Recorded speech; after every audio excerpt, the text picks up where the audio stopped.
Ya pemirsa, Komisi Pemilihan Umum KPU mengakui menjalin kontrak dengan raksasa teknologi asal Tiongkok Alibaba. Ya, kontrak dengan Alibaba ini terkait dengan pengadaan dan kontrak komputasi awan atau cloud untuk Sirekap Pemilu 2024.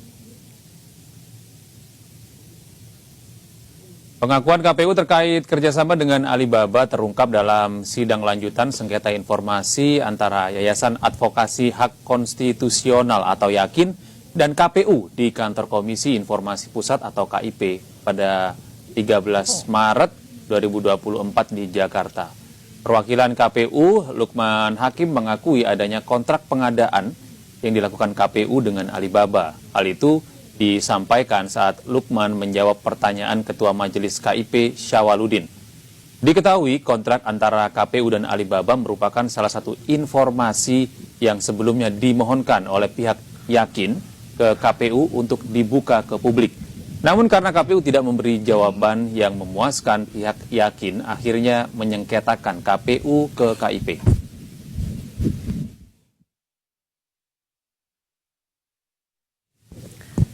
Dan untuk membahas mengenai pernyataan KPU terkait kerjasama pengadaan cloud Sirekap, sudah bergabung bersama kami pakar telematika Roy Suryo. Selamat pagi menjelang siang, Mas Roy. Akhirnya KPU mengaku ini bahwa ada kerjasama. Ya. Nah itu, selamat pagi Mbak Ica, selamat pagi juga Mas Gede, selamat pagi juga pemirsa iNews di mana saja berada. Akhirnya, saya bilang akhirnya ya, meskipun ini bukan akhir ya, karena ini sebenarnya baru indikasi awal dari nanti terbongkarnya beberapa kepalsuan atau kebobrokan yang lain dari KPU. Saya harus bilang begitu.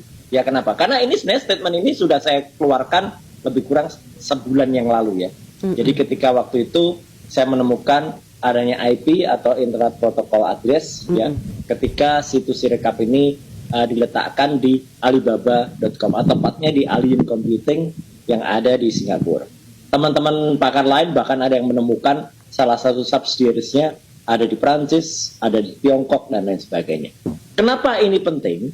Karena ini sebenarnya adalah merupakan pelanggaran dari Undang-Undang Perlindungan Data Pribadi nomor 27 tahun 2022. Yang meskipun bisa saja dia berkilah undang-undang itu baru berlaku tahun ini ya, karena 2 tahun setelah diundangkan tahun 2022 yang lalu itu baru sekarang. Tetapi itu namanya pelanggaran tetap. Karena apa? Sudah tahu nantinya misalnya akan lewat jalan itu kok tetap dilakukan itu. Dan yang penting apa? Data-data penduduk kita yang ada pada Silon, yang ada pada Sipol, itu semua diletakkan di cloud yang ada di luar negeri. Jadi ini udah bocor semua datanya, udah nggak bocor halus lagi nih. Ini bocor besar atau banjir ini seperti berita tadi di Semarang sama Roda itu data kita udah diobral keluar. Tanggulnya Dan jebol sayangnya, apa? Betul, udah jebol nih datanya. Dan sayangnya KPU pun harus melalui sidang untuk ngaku bahwa data-data itu ada di luar. Awalnya kalau kita lihat ya, 3 minggu yang lalu atau bahkan ya sekitar 3 minggu yang lalu pada hari Rabu, itu semua jajaran komisioner, ada ketuanya waktu itu dan ada salah satu komisioner yang cewek waktu itu, inisial DI, waktu itu kan bilang, meyakinkan, kami jamin data-data tidak ada yang disimpan di luar negeri. Tapi begitu mau sesi tahan jawab, bubar mereka, hilang semua. Nah, ini sama seperti kemarin. Kemarin pun sudah diputuskan di sidang KIP. Jadi sidang KIP itu penting loh ini ya. KIP itu adalah amanah dari Undang-Undang Keterbukaan Informasi Publik nomor 14 tahun 2008. Dulu kebetulan saya ikut serta membuatnya, bahkan sebelum saya jadi anggota DPR tahun 2009 waktu itu. Ya, jadi undang-undangnya tahun 2008. Saya mulai membahas itu dengan undang-undang ITE, itu versi pertama, nomor 11 tahun 2008, itu semenjak tahun 2000-an. Undang-undang itu gunanya apa? Kalau ada informasi-informasi yang seharusnya dibuka ke publik seperti saat ini, ya harus dibuka. Kalau tidak, mereka melakukan pelanggaran. Meskipun mungkin pelanggarannya ada yang sederhana, ada yang administratif, tapi ada juga yang pidana. Ini termasuk pelanggaran yang efeknya bisa pidana, apalagi sekarang sudah ada undang-undang lain di belakangnya, yaitu Undang-Undang Perlindungan Data Pribadi. Jadi ini gak sederhana Mas Gede. Ini persoalan besar yang nantinya akan menimbulkan distrust masyarakat kepada hasil dari KPU. Iya, dugaan Anda Mas Roy, kenapa sih KPU ini menyembunyikan informasi bahwa servernya itu tidak ada kerjasama dengan pihak luar sehingga data kita itu tidak bocor keluar? Ya, ini juga yang saya ungkap dalam tulisan terakhir saya ya, bahwa KPU semakin bujar, ambyar gitu ya. Kenapa? Karena sebenarnya ini merupakan cikal bakal dari kebohongan yang kecil yang nantinya akan menjadi kebohongan besar, dan itu akan membuat tadi saya bilang apa? Distrust, ketidakpercayaan publik terhadap hasil dari KPU. Ini berbahaya. KPU itu membahayakan bukan hanya dirinya sendiri. Kalau membahayakan dirinya sendiri aja nggak apa-apa, membahayakan masyarakat dan membahayakan demokrasi kita. Semacam yang diteriakan 2 hari yang lalu oleh teman-teman Universitas Gadjah Mada yang saya juga ada tadi dalam itu. Ya, artinya apa? Artinya adalah bahwa hasil dari pemilu nanti itu sangat bisa, saya tidak menakut-nakuti, sangat bisa tidak dipercaya oleh masyarakat. Karena apa? Karena awal mereka meletakkan atau kerjasama sistemnya saja udah nggak benar. Awalnya padahal bagus banget loh. Awalnya ini tahun 2021 ada MOU antara KPU dengan salah satu kampus besar ternama di Bandung ya. Dan kemudian sekarang MOU itu setelah terungkap, kemudian udah banyak nih yang juga saya tulis barusan. Udah banyak nih protes internal sendiri, bahkan Ikatan Alumni ITB sendiri itu sudah mempertanyakan rektor agar rektor itu mengaku buka semua, ada apa di balik itu, karena mereka tidak rela. Saya yang bukan lulusan ITB saja itu tidak rela bahwa kampus besar Bandung yang menjadi kebanggaan Indonesia, dulu Bung Karno pernah kuliah di Technical School ke Bandung ya, ke ITB itu menjadi seolah-olah saya bilang seolah-olah terlibat dalam kasus. Padahal saya yakin itu nggak terlibat. Kenapa saya bilang terlibat?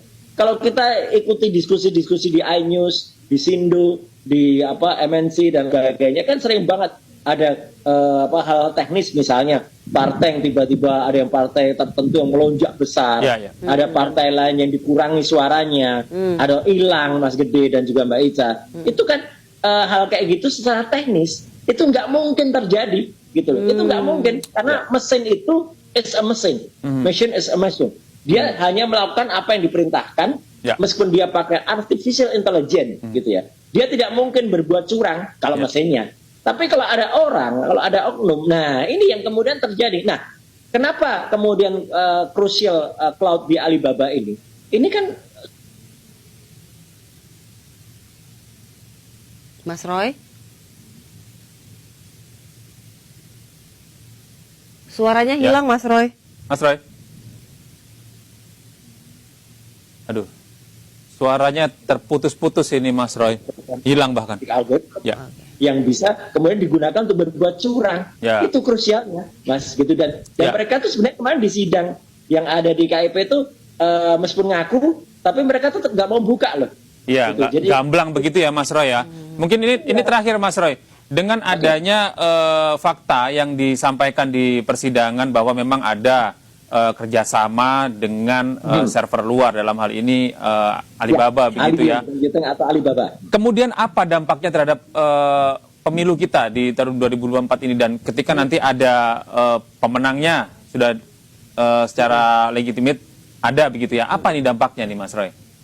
Dampak saya khawatir ya, siapapun yang menang atau siapapun yang kalah itu akan bisa menggugat, dan gugatannya bukan hanya kemudian bisa diputuskan di MK ya, tapi ini bisa gugatan internasional. Bahkan bahwa ada campur tangan asing di dalam hasil pemilu kita. Mungkin orang bertanya, oh masa bisa sejauh itu? Iya, karena apa? Karena meskipun hasil dari Sirekap ini adalah hasil yang tidak officially digunakan, karena yang digunakan adalah hasil perhitungan manual berjenjang, tapi sekarang masalahnya siapa yang bisa kontrol Mas Gede manual berjenjang? Karena manual berjenjangnya itu tidak bisa kita monitor lebih dari 8 hari sekarang. Sudah mati 8 hari Sirekap ini. Kalau dulu kita bisa kontrol manual berjenjang itu sudah 65%, dan terakhir ketika ada ribut-ribut satu partai yang salah input itu, partai yang tiba-tiba angkanya naik itu, partai salah input ya. Kita nggak tahu lagi.